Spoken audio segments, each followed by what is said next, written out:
La propuesta de Austin levanta preguntas sobre la relación entre los estados interiores de los sujetos y sus enunciaciones, porque para él estos dos elementos están claramente separados. Y bueno, eso puede verse en varios fragmentos, ¿no? Para que un realizativo sea afortunado, debe haber correspondencia entre sentimiento y enunciación, entre pensamiento y enunciación, entre intención y enunciación. Todos ellos son claros y evidentes para el sujeto que enuncia, y todos son diferentes del acto mismo de enunciar. El sujeto de Austin es, por lo tanto, necesariamente libre y presente en el momento de enunciar. Tiene control total sobre sus intenciones y sobre su lenguaje.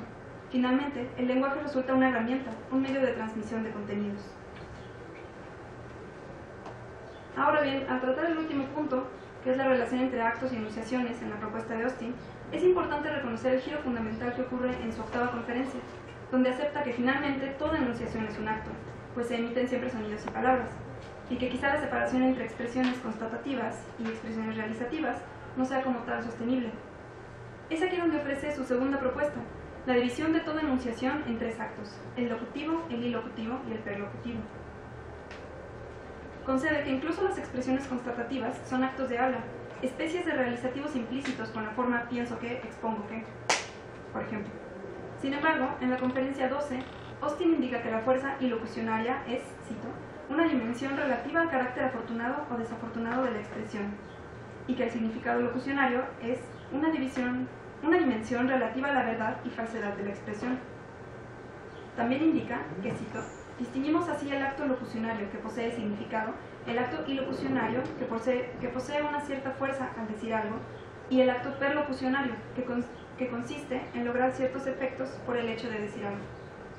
Es decir, dentro de los tres actos que ocurren en toda enunciación, prevalece una distinción paralela a la de las expresiones constatativas y las realizativas, una distinción entre el lenguaje como contenidos y el lenguaje como acto.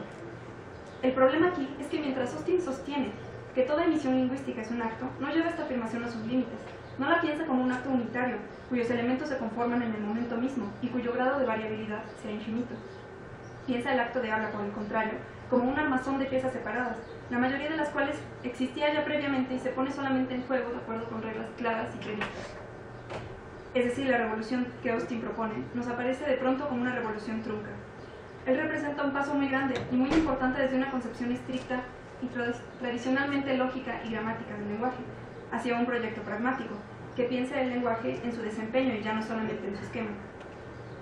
Pero es importante señalar las filiaciones que Austin conserva con su escuela para reconocer el verdadero alcance de su crítica. Como se ha visto, él mantiene la idea de que el lenguaje es primordialmente comunicativo y conserva el modelo clásico de la comunicación, separando aún al emisor del mensaje y del contexto.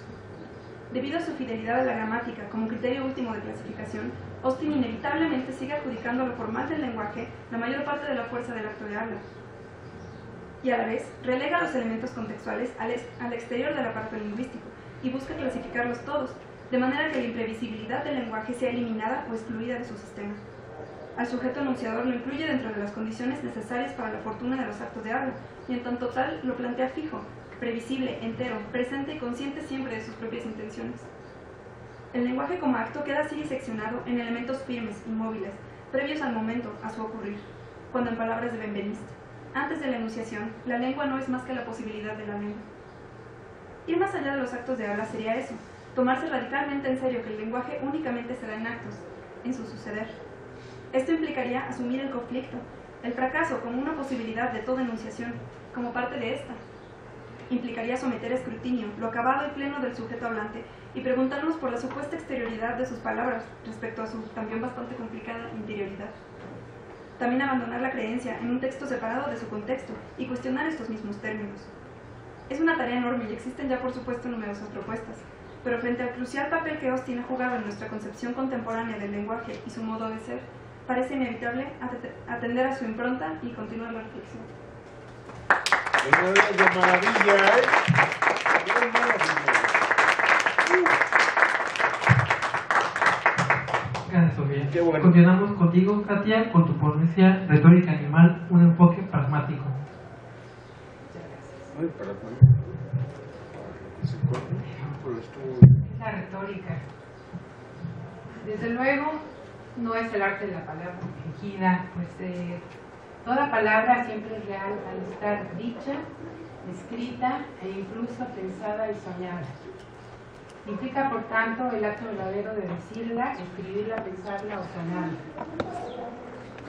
Lo fingido, en todo caso, atañe solo al referente, es decir, a la relación palabra-mundo, o como diría Austin, word to word, de la cual nunca tenemos garantía, es decir, puede evocar o denotar mundos más o menos casuales o imaginarios, verosímiles, distorsionados o ficticios. Asimismo, comunicar un mensaje siempre requiere un esfuerzo y una inversión de energía. Y si se realiza es porque tiene un propósito determinado, ya sea explícito, implícito u oculto. Consecuentemente, toda comunicación, al estar dirigida, es retórica, pues trata siempre de persuadir o convencer a alguien de algo, sea de la verdad del enunciado, de la necesidad o urgencia de respuesta, de que la energía y la actitud en tal mensaje son fidedignas o de que su pertinencia amerita al menos la atención del destinatario. Si asumimos que toda comunicación es persuasiva y tiene un fin determinado, entonces habría que reconocer que la retórica no es un tipo diferente de comunicación, sino un aspecto de toda comunicación, su fuerza o dirección persuasiva, como tampoco lo es la performatividad, que es su aspecto activo. Desde la pragmática, una de las tres ramas de la semiótica señaladas por Austin, por Morris, como relación de los signos con los usuarios y contextos, se puede asumir a toda comunicación como performativa, porque es una acción de significar, y retórica, porque es una acción de persuadir. Existen diversos tipos o géneros de performatividad y de persuasión. Aquí pongo los géneros de performatividad, algunos en las propuestas iniciales de Austin y hasta la taxonomía de los actos y lo fusionados de Searle, asertiva, expresiva, declarativa, colectiva, directiva.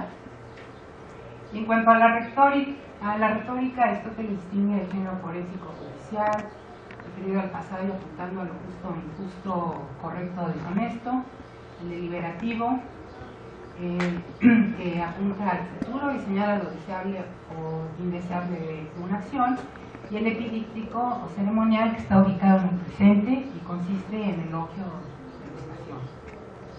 La pregunta que vengo a plantear aquí es si es posible extender la conceptualización de la retórica más allá de la comunicación humana y considerar la pertinencia de una retórica animal. Digo, dado el título de mi ponencia, pues realmente es una pregunta retórica, porque sí estoy convencida de ello.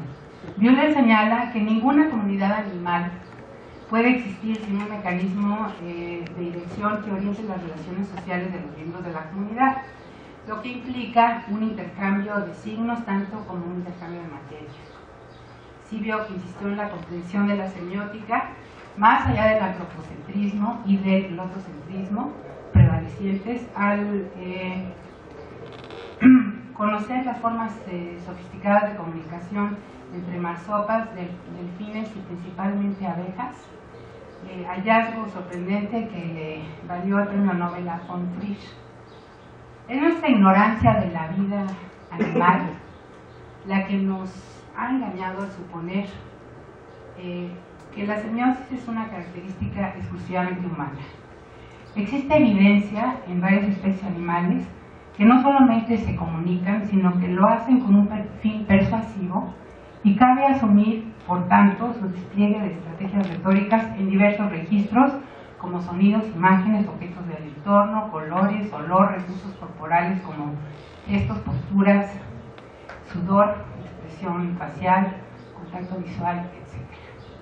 Podríamos entonces considerar distintos géneros en la retórica animal y plantear tentativamente una tipología para su discusión. En todos los casos pudiese señalarse enfinemas corporales, olores o químicos que persuaden, no como los silogismos científicos por medio de la argumentación al demostrar, sino como los silogismos retóricos al mostrar. Empecemos entonces con la retórica de la petición. que se manifiesta con